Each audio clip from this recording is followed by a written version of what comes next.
ഇവിടെ √2 × √3.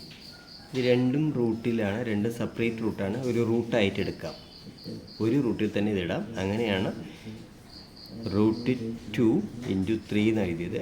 അതിന് √6 എന്ന് എഴുതാം. അടുത്തത് √2 × √8. അതിന് നമുക്ക് എന്ത് ചെയ്യാം, ഒരു റൂട്ടിലിടാം. അപ്പോൾ 2 × 8 എന്ന് 16 വരും. 16 എന്ന √16 എന്ന് പറയുന്നത് ഏതിൻ്റെ സ്ക്വയറാണ്, അതായത് 16 എന്ന് പറയുന്നത് ഏതിൻ്റെ സ്ക്വയറാണെന്ന് നോക്കിയാൽ മതി.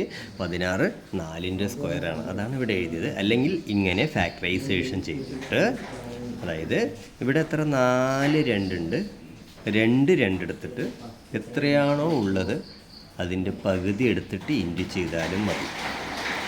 അടുത്തത് √32 ഈ √32 എങ്ങനെയാണെന്ന് ചോദിച്ചാൽ ഫാക്ടറൈസേഷൻ ചെയ്യുമ്പോൾ ഇങ്ങനെ കിട്ടും. 2 × 2 × 2 × 2 × 2. അതായത് 32 2 കൊണ്ട് ഡിവൈഡ് ചെയ്യണം. ആദ്യം ഡിവൈഡ് ചെയ്യുമ്പോൾ 16 ആവും, പിന്നെ ഡിവൈഡ് ചെയ്യുമ്പോൾ 8 ആവും, പിന്നെ ഡിവൈഡ് ചെയ്യുമ്പോൾ 4 ആവും, 4നെ 2 കൊണ്ട് ഡിവൈഡ് 1. അങ്ങനെയാണ് അത് ചെയ്തിരിക്കുന്നത്. ഇതിന് വലിയ എളുപ്പ വഴിയുണ്ട്. അങ്ങനെ വെച്ച് കഴിഞ്ഞാൽ 32നെ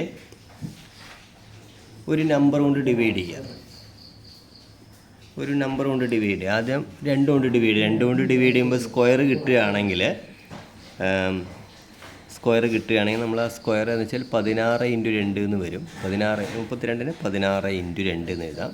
16ൻ്റെ റൂട്ട് ഏതാണെന്ന് വെച്ചാൽ 4 ആണ്. നമ്മൾ ഡിവൈഡ് ചെയ്ത നമ്പറിന് ഉള്ളിലിട്ടാൽ മതി. ഇങ്ങനെയും ചെയ്യാം.